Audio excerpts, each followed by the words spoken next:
गूंदे का अचार, लसोड़े का अचार, लवेड़े का अचार, आप लोगों के शहर में इस अचार के नाम को क्या नाम दिया जाता है?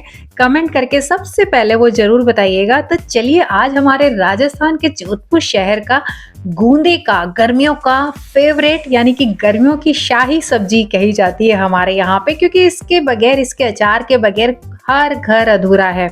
तो चलिए आज एक जोधपुर वासी, जैसे कि आप सब जानते हैं कि मैं हूँ राजस्थान के जोधपुर शहर से सोनू, और आप सबका स्वागत है ओजोन किचन में। और ये गूंदे जो हैं हमारे यहाँ पर होली के बाद से शुरू हो जाते हैं। सबसे पहला टिप मैं यहाँ पर इस अचार को बनाने से पहले ये दूंगी कि जैसे जैसे गर्मी बढ़ती जाएगी इन गूंदों की मार्केट में हालत खराब होती जाएगी, यानी कि थोड़े बहुत पीले पड़ने लग जाते हैं। तो ये इस समय थोड़े से महंगे जरूर हैं, बहुत ज्यादा नहीं लेकिन थोड़े से महंगे जरूर हैं। तो आप लोग जैसे ही गूंदे हरे हरे स्टार्टिंग में आने लगे ना, तो हमेशा अचार उन्हीं गूंदों का डालना मैं रिकमेंडेड करूंगी। तो आप लोग भी ये जरूर ध्यान रखिएगा। तो ये देखिए यहाँ पर है ये 1.25 किलो, 1 किलो 125 ग्राम गूंदे हैं। और देखिए कितने हरे हरे हैं, बिल्कुल हरे हरे, क्योंकि जैसे जैसे हमारे सन सिटी में गर्मी बढ़ती जाएगी इनकी हालत मार्केट में खराब होती जाएगी। तो चलिए आज बनाते हैं ये बिल्कुल हरे हरे गूंदे का अचार मेरे तरीके से, मेरे घर में किस तरह से बनाया जाता है। और अभी तो मुझे इस अचार को बहुत ज्यादा क्वांटिटी में बनाना है, लेकिन सबसे पहले आज मैंने शुरुआत की है। यहाँ पर 1.25 किलो गूंदे ले लिए हैं। तो ये देखिए इनके जब डंठल से इनको अलग करेंगे तो आपको बस इतना ध्यान रखना है कि इनकी कैप जो होती है लसोड़े के यानी कि गूंदे के ऊपर, उसको कोई नुकसान ना पहुंचे। तो जब इसकी कटिंग कर लेंगे तो लगभग 125 ग्राम के आसपास तो ये इसके जो डंठल है वो निकल जाएंगे, और उनका वेट इतना ही होगा, और ये बच जाएंगे लगभग 1 किलो गूंदे। तो सारे गूंदों को डंठल से अलग करने के बाद में मैं इसे करूंगी वॉश। और तब तक आप लोग जिन्होंने भी मेरे चैनल को सब्सक्राइब नहीं किया है, प्लीज चैनल को सब्सक्राइब जरूर कर लीजिएगा। और ये रेसिपी अगर पसंद आए तो आप इसे लाइक दिए बगैर बिल्कुल भी मत जाइएगा, और वीडियो के अंत तक जुड़े रहिएगा, ताकि छोटे छोटे टिप और ट्रिक जो मैं बताऊंगी उससे आप ना चूके और आपका अचार सालों साल खराब ना होए। तो देखिए यहाँ पर स्ट्रेनर में मैंने डाल के और अच्छे से गूंदों को वॉश कर लिया है। और अब यहाँ पे 2 भगोलों में मैंने थोड़ा थोड़ा पानी, या 1-1 लीटर के आसपास पानी डाल के इस तरह से गैस के बर्नर को ऑन करके इनको चढ़ा दिया है। आप लोग सोच रहे हैं कि मैं इन्हें बॉईल करूंगी इनके अंदर डाल के, लेकिन बिल्कुल नहीं। जैसे ही पानी में उबाल आने वाला होगा उस समय मैं इनके ऊपर इस तरह का स्ट्रेनर होते हैं हमारे घर में, या दूध ढकने वाली स्टील की जाली होती है, या फिर स्टील की छलनी हो आपके घर में, वो इस पानी उबलने वाला ही है। बस उस समय मैंने इसको खोल के उसके अंदर मैंने इस तरह से गूंदों को इसके अंदर रख लिया है। और दूसरे वाले भगोले में भी मैंने इसी तरह किया। अगर आप कम क्वांटिटी में बना रहे हैं, या आपके पास बड़ा भगोला या बड़ी वाली छलनी हो, तो वो आप एक बार में ही रख सकते हैं। मैंने यहाँ पे 2 भगोलों में इस तरह करके, और 2 स्ट्रेनर, यानी कि यहाँ पर मैंने रख दी है ये स्टील की एक छलनी, उसमें भी आधे गूंदे मैंने इस तरह से रख दिया है। तो यहाँ पे इसमें फैलाने के बाद में थोड़े से गूंदे मेरे पास बचे हुए हैं, तो इस वाले स्ट्रेनर में ऑलरेडी थोड़ी जगह है, तो मैंने इसको खोल के वापस से इसमें इस तरह से डाल दिया है। और इन्हें लगा दिया है ढक्कन, और गैस की आंच को कर दिया है मीडियम, क्योंकि बहुत ज्यादा तेज करने से जो ढक्कन है थोड़ा सा बजने लग जाएगा, और इसलिए मीडियम आंच करके उसको बॉईल होने देंगे 10 मिनट तक। तो जब तक हमारे गूंदे स्टीम होते हैं, 10 मिनट के बाद में ढक्कन हटाएंगे, तब तक यहाँ पे खलबट्टे में मैंने 4 छोटी चम्मच काली वाली राई लेकर इसको मुझे दरदरा पीस लेना है। मैंने यहाँ पे मिक्सी का सहारा बिल्कुल नहीं लिया है, क्योंकि मुझे इसको दरदरा पीसना है। आप चाहें तो मिक्सी का सहारा ले सकते हैं, लेकिन बहुत ही हल्का सा मिक्सी को जो आप चलाइएगा। अगर आपके पास में हमाम दस्ता है तो मैं रिकमेंडेड करूंगी कि आप हमाम दस्ते में ही इसको दरदरा पीस लें। ये बिना भुनी हुई यानी कि रोस्ट नहीं की हुई है राई, कच्ची राई है, और इसको मैंने इस तरह से देखिए दरदरा पीस लिया है काली राई को। इसको मुझे किस तरह से इस्तेमाल करना है वो भी मैं आपको आगे बताऊंगी। लगभग 10 मिनट के बाद में मैंने ढक्कन हटा दिया, और चम्मच की मदद से ऊपर वाले गूंदों को नीचे और नीचे वाले गूंदों को इस तरह थोड़ा हल्का सा चला लिया है। और देखिए आप कलर जो है ना चेंज होने लग गया है। अभी थोड़े से इसको मैं 5 मिनट तक और स्टीम दूंगी। तो लगभग 15 मिनट तक मैंने मीडियम आंच करके इसी तरह मैं जो इन गूंदों को स्टीम दूंगी, और इसे भी थोड़ा सा चला लेते हैं। और 5 मिनट के बाद में जब हम ढक्कन हटाएंगे तो आप देखेंगे कि जो गूंदे हैं ना उनका कलर बिल्कुल चेंज हो चुका होगा। तो चलिए इसको लगा देते हैं फिर से ढक्कन, और ये बहुत अच्छे से स्टीम भी हो जाएंगे। और लगभग 15 मिनट के बाद में, यानी कि 5 मिनट के बाद में मैंने जब इनको हटाया तो आप देख रहे हैं गूंदे अच्छे से स्टीम हो गए हैं। लेकिन बिल्कुल भी बहुत ज्यादा सॉफ्ट हो जाए ऐसा नहीं करना है, ब्रेक होने लग जाए इतना नहीं इनको स्टीम देना है। देखिए किसी किसी गूंदे की तो जो कैप है ना वो हटने लग गई है, इसका मतलब ये अच्छे से स्टीम हो गए हैं। तो बस इसको इस तरह से हम हटा देते हैं और गैस की आंच को बंद कर देते हैं। मैंने इसको निकाल लिया है परात के अंदर, बड़े बर्तन में आप निकाल लीजिए। दूसरे वाले स्ट्रेनर से भी हम इसको यहाँ पर इस तरह से निकाल लेंगे और गैस की आंच को बंद करके अब मैं आपको यहाँ बता दूं कि देखिए गूंदों के ऊपर जो है पानी है ना, स्टीम करते वक्त पानी है और यही हमें इस समय चाहिए। तो हमने जो दरदरी काली वाली राई पीसी है ना, वो हम इन गूंदों पे इस तरह से पूरी तरह से छिड़काव की तरह इसको लगा देंगे ताकि ये इन गूंदों पे अच्छे से चिपक जाएगी।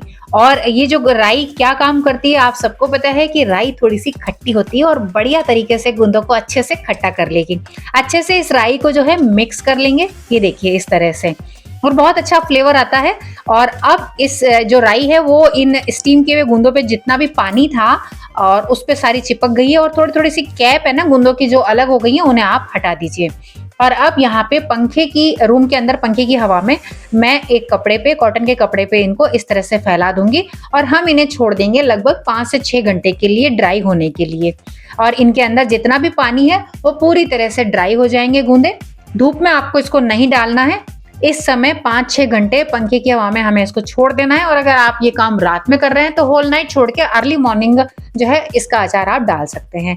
तब तक मैं यहाँ पे फ्राइंग पैन मैंने रख दिया है, गैस के बर्नर को मीडियम आंच करके ऑन कर दिया है। और अब बनाएंगे हम यहाँ पे अचार का मसाला। लगभग 2 टेबल स्पून मैंने ले लिया है साबुत वाला धनिया और पीली वाली राई ले ली है मैंने यहाँ पे 3 टेबल स्पून। और सौंफ मुझे बहुत ज्यादा पसंद है तो लगभग 4 टेबल स्पून मैंने सौंफ ले लिए हैं, जिसमें से 2 टेबल स्पून मैंने इसको इसके अंदर डाल दिया है।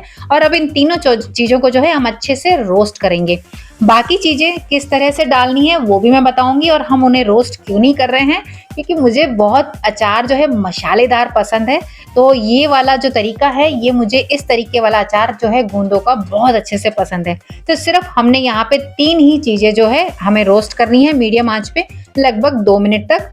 और अब गैस की आंच को कर देंगे बंद। आपने देखा गैस की आंच को मैंने बिल्कुल धीमा करके रोस्ट किया था, एक बार मीडियम गैस किया था और जब हमारा पैन गर्म हो गया था उसके बाद में मैंने धीमी आंच पे इसको रोस्ट किया था। और अब हम उसे ठंडा होने देंगे और फिर खलबट्टे में जो है हम उसे दरदरा पीस लेंगे। और बाकी चीजें कैसे डालनी है, मसाले कैसे डालने हैं अचार के वो बताऊंगी। यहाँ पे लगभग 2.5 से 3 कप मैं जो है सरसों का तेल गरम करने गैस की आंच पे रख रही हूँ। इसको उबालना नहीं है, जैसे ही धुआं निकलेगा तब हम गैस की आंच को बंद कर देंगे। और वहां पे मैंने अचार के मसाले को जो है ठंडा होने के बाद में खलबट्टे में पीस के रख लिया है। और यहाँ पर 5 से 6 घंटे के बाद में अब हमारे गूंदे जो हैं अच्छे से ड्राई हो गए हैं, इनकी कैप जो है आराम से अलग हो रही है। तो जैसे ही गूंदे ड्राई हो जाते हैं कैप अपने आप जो गूंदों के ऊपर से बहुत आसानी से आप देखिएगा निकल जाएगी। इसका मतलब है आपके जो गूंदे हैं अच्छे से ड्राई हो चुके हैं। तो बस इसको इस तरह से हमने सारे गूंदों के ऊपर से इनकी जो कैप है वो हटा दी है। राई को बिल्कुल भी साफ नहीं करना है, जो इसके ऊपर चिपकी हुई है वो चिपकी रहने दीजिए। अब यहाँ पे लगभग 2.5 कप मैंने जो सरसों के तेल जो गरम किया है उसको पूरी तरह से ठंडा होने नहीं देना है। लगभग 80% जब ठंडा हो जाए तब उसमें से हम 1 कप ऑयल को अलग करेंगे और इस गुनगुने ऑयल में मिलाएंगे 3 टेबल स्पून दाना मेथी, 2 टेबल स्पून कलौंजी और 3 टेबल स्पून पीली राई दाल और उसके अलावा जो बची हुई 2 टेबल स्पून सौंफ थी वो। इस 1 कप गुनगुने ऑयल के अंदर इन सब चीजों को अच्छे से मिला देंगे। देखिएगा आप ये बहुत अच्छे से फूल जाएंगे कुछ ही देर में। और अब इसी ऑयल के अंदर हम डालेंगे 2 छोटी चम्मच हल्दी और यहाँ पे लगभग 4 से 5 छोटी चम्मच मैंने लाल मिर्च पाउडर का इस्तेमाल किया है। लाल मिर्च पाउडर अगर आप टेबल स्पून से नापेंगे तो लगभग 3 टेबल स्पून तो आप ले ही लीजिए। और मैं यहाँ पर जो है अच्छे से इनको सभी चीजों को मिक्स कर रही हूँ। और कलर देख रहे हैं आप, ये मैंने यहाँ पर 1 छोटी चम्मच कश्मीरी लाल मिर्च भी डाल दी है, जिससे जो है अचार का कलर बहुत ही अच्छा आएगा। नमक हमने अभी नहीं डाला है क्योंकि ये गुनगुना ऑयल है और मैंने जो 2.5 कप ऑयल है उसमें से 1 कप ऑयल अलग करके उसके अंदर ये सारे मसाले मिला लिए हैं। जितने भी सूखे मसाले हमने डाले हैं वो और सौंफ, कलौंजी, पीली राई दाल, ये सब अच्छे से इसमें फूल जाएंगे। और अब इस तेल को होने देंगे ठंडा। और ये जो गूंदे हैं हमारे अच्छे से पूरी तरह से ड्राई हुए, इसके अंदर हमने जो दरदरा अचार का मसाला पीसा है वो डाल देंगे। और अब बारी है इसमें नमक डालने की। नमक हम गूंदों में यहाँ पे डायरेक्ट डालेंगे, क्योंकि हमने उस गुनगुने ऑयल में नहीं नमक डाला है, नमक जल जाता है। तो लगभग 3 टेबल स्पून भर के इसमें नमक डाल देंगे। अगर आपको नमक अचार बनने के बाद में थोड़ा कम लगे तो आप नमक बाद में भी डाल सकते हैं। ये जो ऑयल है ये जब पूरी तरह से ठंडा हो जाएगा उसके बाद में इसको इस बूंदों के अंदर हमें मिलाना है। तो ये पूरी तरह से ठंडा हो गया है और अब इसको हम डाल देंगे इनके अंदर और अच्छे से कर देंगे इसको मिक्स मिक्स मिक्स। तो ये 1 कप ऑयल में सारे मसाले डाल के मैंने यहाँ पे अच्छे से इसको कर दिया है मिक्स मिक्स मिक्स। आप चाहें तो इस अचार के अंदर कैरी को भी साथ में डाल सकते हैं। 1 किलो में अगर आप कैरी डालना चाहें साथ में 1 किलो गूंदे के साथ में, तो आप 250 ग्राम कैरी भी इसमें मिला सकते हैं, छोटी छोटी काट के। इस समय तो कच्ची कैरी भी आ रही है। और अब हम इसको 24 घंटे के लिए कॉटन के कपड़े से ढक देंगे। आप सोचेंगे कि बाकी के ऑयल का क्या करेंगे, तो देखिए 24 घंटे तो हमें इसको इसी तरह से रखना है और बाकी के ऑयल को हम बाद में डालेंगे। किस तरह से वो भी आपको बाद में बताती हूँ। तो लगभग 24 घंटे हो गए हैं। 1 दिन के बाद में जब इसको हम खोलेंगे तो देखिए दाना मेथी सौंफ सबकी इतनी अच्छी खुशबू आ रही है और काफी हद तक ये फूल भी गई हैं। तो इसे अच्छे से इसको एक बार कर देंगे मिक्स मिक्स मिक्स। तो ये 1 दिन के बाद अचार की रंगत है। और घर के अंदर जब भी मैं अचार डालती हूँ तो मैं हमेशा आपको ये रिकमेंडेड करूंगी। ये देखिए आप अचार की रंगत देखिए पहले आप, एक एक गूंदे के ऊपर जो मसाले चढ़ गए हैं ना, कितने यमी कितने डिलीशियस और बिल्कुल माउथ वाटरिंग लग रहे हैं। और अब इस बाकी के तेल को हमें किस तरह से डालना है तो मैं आपको बता देती हूँ कि तेल का सही नाप क्या है किसी भी अचार की बरनी में डालने से पहले। तो वैसे मैं घर में रिकमेंडेड करूंगी कि मैं जब भी घर में अचार बना के रखती हूँ तो कांच की बरनी में ही हम बना के रखते हैं। लेकिन ये अचार मुझे बाहर भेजना है तो मैं इसे प्लास्टिक की बरनी में डालूंगी।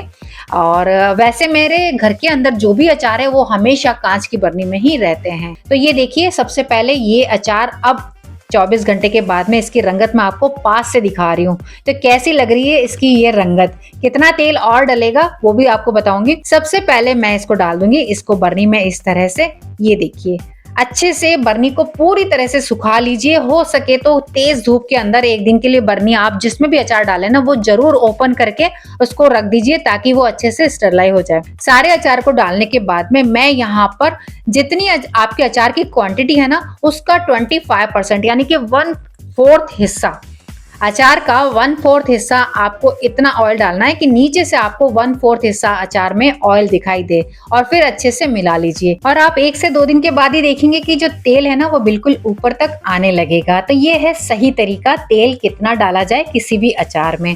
तो बस ये देखिए हमारे गूंदे का अचार जो है बिल्कुल तैयार है, मसाले अच्छे से फूल गए हैं। तो अगर आपको ये रेसिपी पसंद आई है तो प्लीज सबसे पहले तो ये कमेंट करिएगा कि आप लोग कौन से शहर से इस रेसिपी को देख रहे हैं और आपको ये अचार मेरे घर की रेसिपी कैसी लगी। अगर पसंद आई है तो प्लीज जाने से पहले वीडियो को लाइक शेयर और कमेंट करके जरूर बताइएगा। मैं मिलती हूँ नई रेसिपी के साथ, तब तक के लिए गुड।